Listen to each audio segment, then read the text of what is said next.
Okay, so this story happened to me over 3 years ago, when I was 20 years old. It was already creepy enough, but I did not use Reddit then, so I did not post anything about it. But after what happened yesterday, the story got a whole other layer. 3 years ago, I worked in a hookah place, which was usually opened until midnight. It has 2 floors, and a garden, which you can access through the tunnel directly from the street. Anyway, it was almost midnight, almost everybody left, and I was sitting with my friend in the garden, waiting for the last customers to leave. We were chatting and planning to go for a beer at my place later. Then, I saw a guy standing in the tunnel, not moving and looking at us. I watched him for a while, and then I shouted, "Do you need anything?" The guy slowly walked to our table. He was like 30 years old, looked very elegant, and he was wearing a suit. He looked at me and asked, very calmly, "Do you know where the fake street is?" It freaked me out a little bit, because he actually said the name of the street I live in. But since he looked normal, I just gave him the directions. He thanked me and left.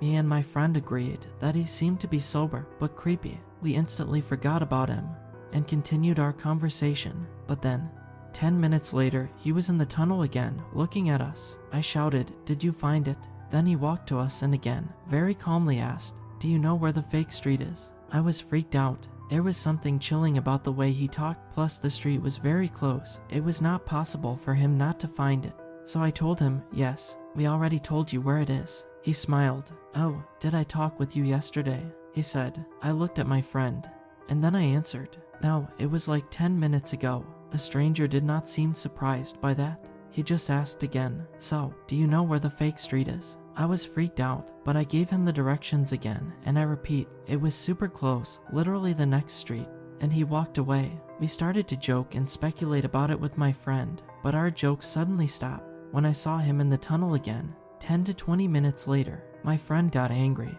and he is quite a buff guy, so he walked straight to the stranger and asked him, "What is this? Are you trolling us or what?" To which the stranger just calmly said, "Do you know where the fake street is?" My friend freezed for a second, but then he smiled and said, "Sure," and proceeded to give him completely wrong directions. The stranger thanked him and walked in the opposite direction. We were pretty freaked out about it, but we kept on making jokes. Half an hour went by, my shift ended, and we went to my house. We joked about the possibility of encountering the stranger on the way, but guess what? He was standing directly in front of my house. I started to really freak out, but my friend urged me to approach that man, so we came to the front door. He was just standing there, ignoring us. I started to unlock the door, while my friend asked him, "So, you found the street?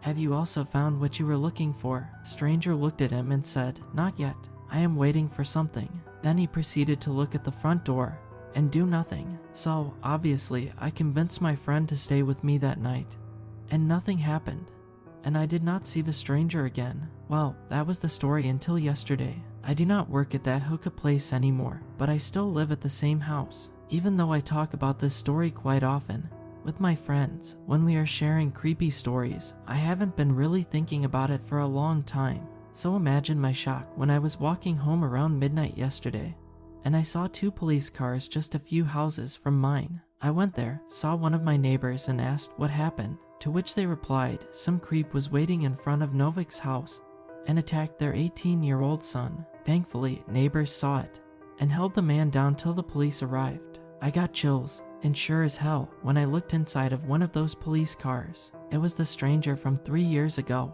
I don't even want to think about what would have happened that day if my friend wasn't with me.